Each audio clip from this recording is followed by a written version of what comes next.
Hello aspirants, welcome back to India for IAS. Daily answer writing practice day 44 ನ video discussion ನಿಮ್ಮೆಲ್ಲರಿಗೂ ಸ್ವಾಗತ. ನಾನು ಶಿವಲಿಂಗಯ್ಯ. ನಾವಿವತ್ತು ಡೇ 44ಗೆ ನಿಮಗೆ ನೀಡಿದಂತಹ ಪ್ರಶ್ನೆ ಬಂದು evaluate the impact of Islamic movements such as Wahhabism and Deobandism on the Islamic community in Karnataka. How have these movement influenced religious and social practices? ಕರ್ನಾಟಕದಲ್ಲಿ ಇಸ್ಲಾಮಿಕ್ ಸಮುದಾಯದ ಮೇಲೆ ವಹಮಿಸಮ್ ಅಥವಾ ದೇವಬಂದಿಸಂನಂತಹ ಇಸ್ಲಾಮಿಕ್ ಚಳುವಳಿಗಳ ಪ್ರಭಾವವನ್ನ ಮೌಲ್ಯಮಾಪನ ಮಾಡಿರಿ. ಈ ಚಳುವಳಿಗಳು ಧಾರ್ಮಿಕ ಮತ್ತು ಸಾಮಾಜಿಕ ಆಚರಣೆಗಳ ಮೇಲೆ ಹೇಗೆ ಪ್ರಭಾವ ಬೀರಿವೆ ಚರ್ಚಿಸಿ. ಇದೊಂದು 15 ಅಂಕಗಳ ಪ್ರಶ್ನೆ ಆಗಿದ್ದು 250 ಪದಗಳ ಮಿತಿಯೊಳಗೆ ನೀವು ಉತ್ತರವನ್ನ ಬರಿಬೇಕಾಗತ್ತೆ. ಸೊ ಮೊದಲಿಗೆ ಇಸ್ಲಾಂ ಸಮುದಾಯದ ವಹಮಿಸಮ್ ಅಂದ್ರೇನು ಅಥವಾ ದೇವಬಂದಿಸಮ್ ಅಂದ್ರೇನು ಅನ್ನೋ ಬಗ್ಗೆ ಕಾನ್ಸೆಪ್ಟ್ ಗೊತ್ತಿರಬೇಕಾಗತ್ತೆ. ನೀವು GS ಪೇಪರ್ನ GS ಪೇಪರ್ನ ತಗೊಂಡು ಅದರಲ್ಲಿ ಯೂಶಲಿ ರಿಲಿಜಿಯಸ್ ಪಾರ್ಟ್ ಅನ್ನ ಚೆಕ್ ಮಾಡಿದಾಗ ನಿಮ್ಗೆ ಅಲ್ಲಿ ಭಾರತದಲ್ಲಿ ಇರುವಂತಹ ಎಲ್ಲಾ ರಿಲಿಜಿಯಸ್ ಬಗ್ಗೆ ಮೆನ್ಷನ್ ಮಾಡ್ತಾ ಬಂದಿದ್ದಾರೆ. ಅಂಡ್ ಅಲ್ಲಿ ಇಸ್ಲಾಂ ಬಗ್ಗೆ ಅಥವಾ ಏನು ನಾವು ಇಸ್ಲಾಮಿಕ್ ರಿಲಿಜಿಯನ್ ಅಂತ ಕರಿತೀವಿ, ಇಸ್ಲಾಂ ರಿಲಿಜಿಯನ್ ಅಥವಾ ಮುಸ್ಲಿಂ ರಿಲಿಜಿಯನ್ ಅಂತ ನಾವೇನ್ ಕರಿತೀವಿ. ಸೊ ಅಲ್ಲಿ ಇಸ್ಲಾಂ ರಿಲಿಜಿಯನ್ ಅಲ್ಲಿ ಒಂದಷ್ಟು ಇಸ್ಲಾಂ ಸಂಬಂಧಿಸಿದಂತಹ ಒಂದಷ್ಟು ಸುಧಾರಣಾ ಚಳುವಳಿಗಳಾಗಿರ್ಬೋದು ಅಥವಾ ಅವರ ಒಂದು ಕುಟುಂಬ ವ್ಯವಸ್ಥೆ ಆಗಿರ್ಬೋದು ಅಥವಾ ಶರೀಯತ್ ಬಗ್ಗೆ ಆಗಿರ್ಬೋದು, ಈ ಬಗ್ಗೆ ಅಂಶಗಳನ್ನ ಅಲ್ಲಿ ಮೆನ್ಷನ್ ಮಾಡಲಾಗಿದೆ. ಸೊ ಅದರಿಂದಾಗಿ ಇಸ್ಲಾಮಿಕ್ ನಲ್ಲಿ ಕಂಡು ಬಂದಂತಹ ಚಳುವಳಿಗಳ ಬಗ್ಗೆ ನಾವು ಪ್ರಶ್ನೆಯನ್ನ ಯಾವಾಗ್ಲೂ ಎಕ್ಸ್ಪೆಕ್ಟ್ ಮಾಡಬಹುದಾಗುತ್ತೆ. ಅದ್ರ ಜೊತೆಗೆ ಸೂಫಿಸಂ ಬಗ್ಗೆನೂ ಕೂಡ ಕೆಲಸಲ್ಲಿ ಹೆಚ್ಚಿನ ಒಂದು ಪ್ರಿಲಿಮ್ಸ್ ಆಗಿರ್ಬೋದು ಅಥವಾ ಮೇನ್ಸ್ ಆಗಿರ್ಬೋದು. ಮೇನ್ಸ್ ಅಲ್ಲೂ ಕೂಡ ಯಾವ ಸೂಫಿಸಂ ಯೂಶಲಿ ನಾವು ಉತ್ತರ ಕರ್ನಾಟಕದ ಅದರಲ್ಲೂ ಕೂಡ ನಮ್ಮ ಗುಲ್ಬರ್ಗ ಆಗಿರ್ಬೋದು ಅಥವಾ ಬಾಗಲಕೋಟೆ ಈ ರೀಜನ್ ಅಲ್ಲಿ ಯೂಶಲಿ ನಾವು ವಿಜಯನಗರ ಸುತ್ತಮುತ್ತ ದರ್ಗಾಗಳಲ್ಲಾಗಿರ್ಬೋದು ಅಥವಾ ಸೂಫಿಸಂನ ಒಂದು ಹೆಚ್ಚಿನ ಪ್ರಭಾವವನ್ನ ಕಾಣ್ತೀವಿ. ಸೊ ಆ ನಿಟ್ಟಿನಲ್ಲಿ ಸೂಫಿಸಂ ಬಗ್ಗೆನೂ ಕೂಡ ಹೆಚ್ಚಿನ ಒಂದು ಪ್ರಶ್ನೆಗಳನ್ನ ಕೇಳಬಹುದು. ಅದ್ರ ಜೊತೆಗೆ ಇತರೆ ಒಂದು ಇಸ್ಲಾಂ ಧರ್ಮದಲ್ಲಿ ಕಂಡು ಬಂತಹ ಧಾರ್ಮಿಕ ಚಳುವಳಿಗಳು ಅಥವಾ ಸುಧಾರಣಾ ಚಳುವಳಿಗಳ ಬಗ್ಗೆನೂ ಕೂಡ ಪ್ರಶ್ನೆಗಳನ್ನ ಕೇಳುವ ಸಾಧ್ಯತೆಗಳು ಹೆಚ್ಚಿನದಾಗಿರುತ್ತೆ. ಸೊ ಆ ದೃಷ್ಟಿಯಿಂದಾಗಿ ಈ ಪ್ರಶ್ನೆಯನ್ನು ರೂಪಿಸಲಾಗಿದೆ. ವಹಮಿಸಮ್ ಮತ್ತು ದೇವಬಂದಿಸಮ್ ಎರಡೂ ಕೂಡ ಇಸ್ಲಾಂ ಧರ್ಮದಲ್ಲಿ ಕಂಡುಬರುವಂತಹ ಚಳುವಳಿಗಳು. ಸೊ ಅವು ಹೇಗೆ ಕರ್ನಾಟಕದಲ್ಲಿರುವಂತಹ ಮುಸ್ಲಿಮರ ಮೇಲೆ ಒಂದು ಪ್ರಭಾವವನ್ನ ಬೀರಿದವು ಅಥವಾ ಇಲ್ಲಿಗೆ ಒಂದು ಧಾರ್ಮಿಕ ಮತ್ತು ಸಾಮಾಜಿಕ ಆಚರಣೆಗಳ ಮೇಲೆ ಹೇಗೆ ಪ್ರಭಾವ ಬೀರಿದ ಬಗ್ಗೆ ಪ್ರಶ್ನೆಯನ್ನು ಕೇಳಲಾಗಿದೆ. ಸೊ ಮೊದಲಿಗೆ ಇಂಟ್ರೊಡಕ್ಷನ್ ಅಲ್ಲಿ ವಹಮಿಸಮ್ ಆಗಿರ್ಬೋದು ಅಥವಾ ದೇವಬಂದಿಸಮ್ ಆಗಿರ್ಬೋದು ಇವೆರಡರ ಬಗ್ಗೆ ನೀವು ಇಂಟ್ರೊಡಕ್ಷನ್ ಅಲ್ಲಿ ಬರೀಬೇಕಾಗತ್ತೆ. ಆ ನಂತರದಲ್ಲಿ ಆ ಪ್ರಭಾವಗಳ ಅಂದ್ರೆ ಕರ್ನಾಟಕದ ಇಸ್ಲಾಮಿಕ್ ಸಮುದಾಯದ ಮೇಲೆ ಈ ಎರಡು ಚಳುವಳಿಗಳ ಪ್ರಭಾವವನ್ನ ನೀವು ಆನ್ಸರ್ ಅಲ್ಲಿ ಬಿಲ್ಡ್ ಮಾಡಬೇಕಾಗತ್ತೆ.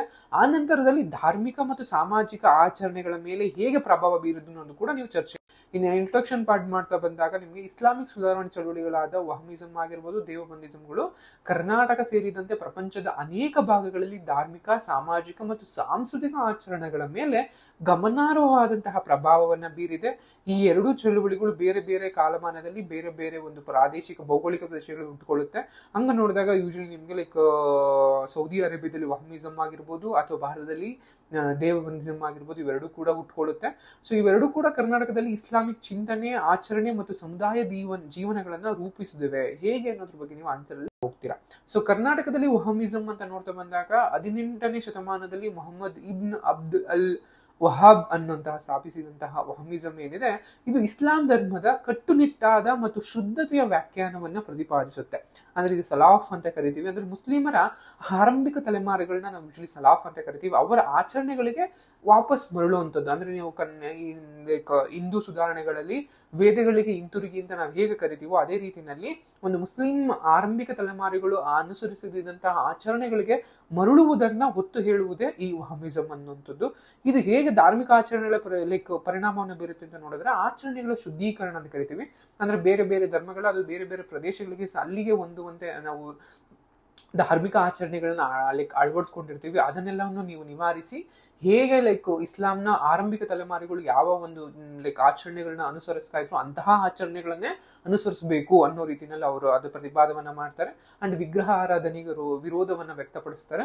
ಇಸ್ಲಾಂನಲ್ಲಿ ಒಂದು ಮುಖ್ಯವಾದ ವಿಶಿಷ್ಟ ಅಂದ್ರೆ ಅವರು ವಿಗ್ರಹಾರಾಧನೆಯನ್ನ ವಿರೋಧಿಸುವಂಥದ್ದು. ಸೊ ಆ ನೆಲೆಗಿಟ್ಟಿನಲ್ಲೇನೆ ಹಿಂದೂ ಧರ್ಮದ ಅನೇಕ ವಿಗ್ರಹಾರಾಧನೆ ಅಥವಾ ವಿಗ್ರಹಗಳನ್ನ ಅಂದ್ರೆ ದೇವರ ವಿಗ್ರಹಗಳನ್ನ ನಾಶ ಮಾಡಿದ್ದು ಕೂಡ ಅದೇ ಕಾರಣಕ್ಕೆ.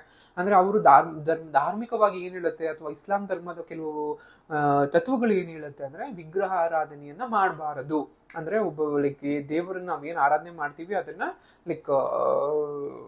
ನಿರೀಕ್ಷರವಾದ ಅಂತ ನಾವೇನ್ ಕರಿತೀವಿ ಅಂದ್ರೆ ಹಿಂದೂಯಿಸಮ್ ನಲ್ಲಿ ಇರುವಂತಹ ಆ ರೀತಿನಲ್ಲಿ ದೇವರನ್ನ ನಾವು ವಿಗ್ರಹಗಳ ಒಂದು ರೂಪವಿಲ್ದಲೆ ಅಂದ್ರೆ ಫೋಟೋ ಇಮೇಜ್ ಯಾವುದು ಕೂಡ ಇಲ್ದಲೆ ನಾವು ಹಾಗೇನೆ ದೇವರನ್ನ ಲೈಕ್ ಅನುಸರಿಸಬೇಕು ಅಥವಾ ಅವರನ್ನ ಲೈಕ್ ಪೂಜಿಸಬೇಕು ಅನ್ನೋ ರೀತಿನಲ್ಲಿ ಇರುತ್ತೆ. ಸೊ ಅದರಿಂದಾಗೇನೆ ವಿಗ್ರಹಾರಾಧನೆ ವಿರೋಧವನ್ನ ವ್ಯಕ್ತಪಡಿಸುವಂತದ್ದು, ಆಚರಣೆಗಳಲ್ಲಿ ಸಂಪ್ರದಾಯವನ್ನ ಅಥವಾ ಸಂಪ್ರದಾಯವಾದ ಅಂತ ಏನ್ ಕರಿತೀವಿ ಅದನ್ನ ತಿರ್ಗಾ ಮರುಪರಿಚಯವನ್ನ ಎರಡು ಕೂಡ ಮಾಡ್ತಾ ಬರ್ತವೆ. ಇನ್ನು ಸಾಮಾಜಿಕ ಆಚರಣೆಗಳ ಮೇಲೆ ಹೇಗೆ ಅಂತ ಬಂದಾಗ ಲಿಂಗವಾರು ಪಾತ್ರಗಳು ಅಂತ ಕರಿತೀವಿ. ಅಂದ್ರೆ ಮಹಿಳೆಯರು ಇದು ಹೀಗೆ ಇರಬೇಕು, ಅಂಡ್ ಗಂಡು ಮಕ್ಕಳಿಗೆ ಅಥವಾ ಮಕ್ಕಳಿಗೆ ಹೀಗೆ ಇರಬೇಕು, ಅಥವಾ ಲೈಕ್ ಪುರುಷರು ಮತ್ತು ಮಹಿಳೆಯರಿಗೆ ಅವರದೇ ಆದಂತಹ ಒಂದಷ್ಟು ಕರ್ತವ್ಯಗಳು ಮತ್ತು ಹಕ್ಕುಗಳ ಬಗ್ಗೆ ಇವರು ಹೆಚ್ಚಿಗಾಗಿ ಇದನ್ನ ಮಾಡ್ತಾ ಬರ್ತಾರೆ.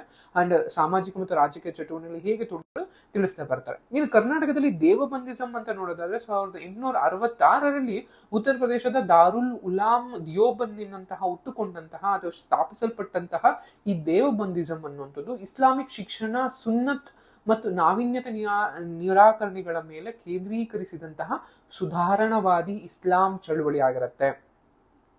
ಸೊ ಇದು ಹೇಗೆ ಒಂದು ಧಾರ್ಮಿಕ ಆಚರಣೆ ಪ್ರಭಾವವನ್ನು ಬೀರುತ್ತೆ ಅಂತ ಅಂದ್ರೆ ಯೂಶಲಿ ಸಾಂಪ್ರದಾಯಿಕವಾದಂತಹ ಇಸ್ಲಾಮಿಕ್ ಶಿಕ್ಷಣದ ಮೇಲೆ ಕೇಂದ್ರೀಕರಣವನ್ನು ವಹಿಸುತ್ತೆ.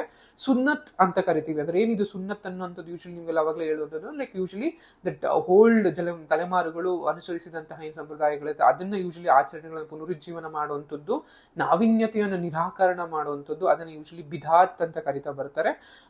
ಅಂಡ್ ನಾವೀನ್ಯತೆ ನಿರಾಕರಣೆ ಅಂತ ಹೇಳಿದಪಟ್ಟೆ. ಅದ್ರ ಜೊತೆಗೆ ಸಾಮಾಜಿಕ ಆಚರಣೆಗಳ ಮೇಲೆ ಪರಿಣಾಮವನ್ನು ಹೇಗೆ ಅಂತ ನೋಡೋದಾದ್ರೆ ಇಸ್ಲಾಮಿಕ್ ಸಮಾಜದ ಒಂದು ಸುಧಾರಣೆಯನ್ನ ಬಯಸೋದು, ಇದು ಕೂಡ ಒಂದು ಲಿಂಗಾತ್ಮಕ ಪಾತ್ರಗಳಾಗಿರ್ಬೋದು ಅಥವಾ ಮಹಿಳೆಯರ ಶಿಕ್ಷಣವನ್ನ ಪಡಿಬಹುದಾ ಇಲ್ವಾ ಅನ್ನೋದ್ರ ಬಗ್ಗೆ ವಾದವನ್ನ ಮಾಡ್ತಾ ಬರುತ್ತೆ. ಅಂಡ್ ರಾಜಕೀಯದಲ್ಲಿ ತೊಡಗಿಸಿಕೊಳ್ಳುವಕ್ಕೆ ಆಗಿರ್ಬೋದು, ಸಾಮಾಜಿಕ ಕೂಡ ಮಾತಾಡ್ತಾ ಬರ್ತವೆ. ಸೊ ಇವೆರಡು ಕೂಡ ಒಂದು ತುಲನಾತ್ಮಕವಾದ ಪರಿಣಾಮಗಳನ್ನ ನೋಡ್ತಾ ಬಂದಾಗ ಧಾರ್ಮಿಕ ಆಚರಣೆಗಳಲ್ಲಿ ನಾವು ವ್ಯತ್ಯಾಸಗಳನ್ನ ಕಾಣ್ತಾ ಬರ್ತೀವಿ. ಅಂಡ್ ಸಾಮಾಜಿಕ ಮತ್ತು ಸಾಂಸ್ಕೃತಿಕ ಪ್ರಭಾವಗಳನ್ನ ಕೂಡ ನಾವು ವ್ಯತ್ಯಾಸವನ್ನ ಕಾಣಬಹುದು. ಅಂಡ್ ಕರ್ನಾಟಕದಲ್ಲಿ ಒಂದು ಪ್ರಾದೇಶಿಕ ವ್ಯತ್ಯಾಸಗಳನ್ನು ಕೂಡ ನಾವು ನೋಡ್ತಾ ಬರ್ಬೋದು. ನಾವೇನು ಈ ವಹಮಿಸಮ್ ಅಂತೀವಿ ಯೂಶಲಿ ಅದು ಕೋಸ್ಟಲ್ ಏರಿಯಾಸ್ ಆಗಿರ್ಬೋದು, ಆ ಸುತ್ತಮುತ್ತವನ್ನ ನಾವು ನೋಡ್ತಾ ಬರ್ಬೋದು ಅಥವಾ ಬೆಂಗಳೂರಿನಲ್ಲಿ ನೋಡ್ತಾ ಬರ್ಬೋದು. ಇನ್ನು ದೇವಬಂದಿಸಮ್ ಎಂಬುದು ಇಂಡರ್ಲ್ಯಾಂಡ್ಸ್ ಅಥವಾ ಕೆಲವು ಬೆಂಗಳೂರಲ್ಲಿ ಅಥವಾ ಬೇರೆ ಬೇರೆ ಪ್ರದೇಶಗಳಲ್ಲಿ ನಾವು ನೋಡ್ತಾ ಬರ್ತೀವಿ. ಸೊ ಇದು ಹೇಗೆ ಎರಡು ಪರಿಣಾಮಗಳಿದೆ ಅನ್ನೋದು ಮಾಡ್ತಾ ಒಂದು ಕನ್ಕ್ಲೂಷನ್ ಬಿಲ್ಡ್ ಮಾಡ್ತಾ ಬರಬೇಕಾಗತ್ತೆ.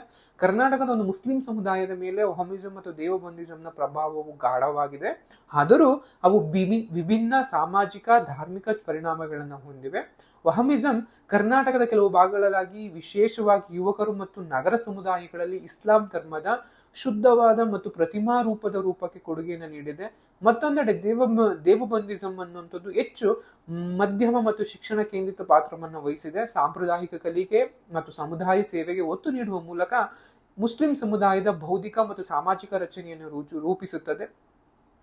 ಎರಡೂ ಚಳುವಳಿಗಳು ಕರ್ನಾಟಕದಲ್ಲಿ ಧಾರ್ಮಿಕ ಆಚರಣೆಗಳು, ಲಿಂಗ ಪಾತ್ರಗಳು ಮತ್ತು ಸಾಮಾಜಿಕ ರೂಢಿಗಳ ಮೇಲೆ ಪ್ರಭಾವವನ್ನು ಬೀರಿದೆ. ರಾಜ್ಯದೊಳಗೆ ವಿಶಾಲವಾದ ಧಾರ್ಮಿಕ ಮತ್ತು ಸಾಂಸ್ಕೃತಿಕ ವೈವಿಧ್ಯಕ್ಕೆ ಕೊಡುಗೆಯನ್ನು ನೀಡಿವೆ ಅನ್ನೋ ರೀತಿಯಲ್ಲಿ ಲೈಕ್ ಉಪಸಂಹಾರವನ್ನ ಅಥವಾ ಕನ್ಕ್ಲೂಷನ್ ಏನ್ ಮಾಡ್ತಾ ಬರ್ಬೋದು. ಇನ್ನು ಇಂಗ್ಲಿಷ್ ಮೀಡಿಯಂ ಅಲ್ಲಿ ಬರೆಯುವಂತ ಮಕ್ಕಳಿಗೆ ಸೊ ಇಂಟ್ರೊಡ್ಯೂಸ್ ಅದ್ರ ಜೊತೆಗೆ ವಹಮಿಸಮ್ ಇನ್ ಕರ್ನಾಟಕ ಅನ್ನೋ ರೀತಿಯಲ್ಲಿ ಅದರ ಅಂಡರ್ ಅಲ್ಲಿ ಕೂಡ ನಿಮ್ಗೆ ಇಂಪ್ಯಾಕ್ಟ್ ಆನ್ ರಿಲಿಜಿಯಸ್ ಪ್ರಾಕ್ಟೀಸಸ್ ಆಗಿರ್ಬೋದು ಅಥವಾ impact on social practice and Deobandism in Karnataka ಅಂತ ಹೇಳಿ ಅದ್ರ ಕಡೆ ಕೂಡ ನೀವು impact on religious practices and social ಪ್ರಾಕ್ಟೀಸ್ ಗಳನ್ನ ಹಾಕಿದೀವಿ. And comparative impact of Wahhabism and Deobandism in Karnataka ಅನ್ನೋದು ಬರೆದ್ರಾಯ್ತು.